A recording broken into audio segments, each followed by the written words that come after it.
The law was initially put into place in 2000.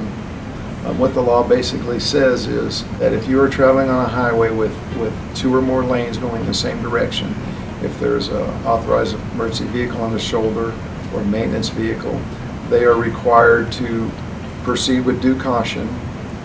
If possible, change lanes. Now you have to take into account, is there traffic beside you or whatever, and if you can change lanes, you're required to do that. If you cannot, because of traffic or other conditions, you are to proceed with due caution and slow down.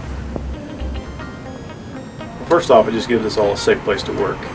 It minimizes traffic collisions between us and civilians. It's not a real safe place to work on the interstate where the speed limits are now 75.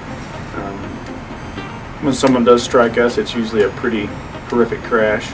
It could be a fatal accident really quick if we were outside the vehicle.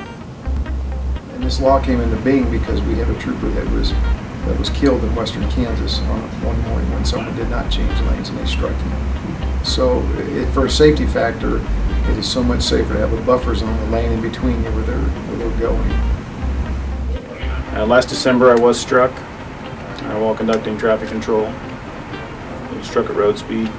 Prior to the collision, I had just several seconds to prepare myself for it. I heard the rumble strips and the screech of the tires, grabbed the steering wheel, then pop.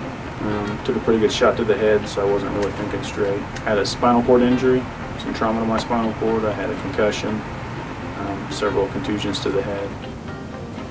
Well, the most insignificant part is the car. We have lost some cars. You know, that's the most dramatic, obviously, when you see all the damage, but that can be replaced. It's the injuries and the way it affects the family members of the officer also.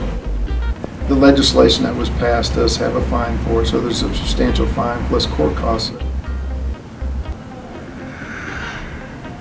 If people would take that extra second to yield for emergency equipment or try to manage their distractions in their vehicle, we would all be a lot safer out there.